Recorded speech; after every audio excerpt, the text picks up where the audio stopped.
Nandito na rin tayo guys sa kabilang swimming pool dito. So itong swimming pool na to, paikot ito hanggang doon. So ayan. So ipakita ko sa inyo kung gaano ito kahaba. Ayan. Diyan kami kanina sa baba at meron din dito mga cottages sa gilid. Yan, hanggang doon paikot yan.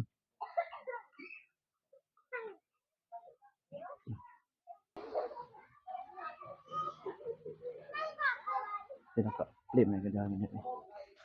So ayan, ito po na nila, yung sa gilid po, grabe lang po ito. So ayan, ito po daanan nila, ito po ang tiles. Ayan, may mga cottages po ito guys.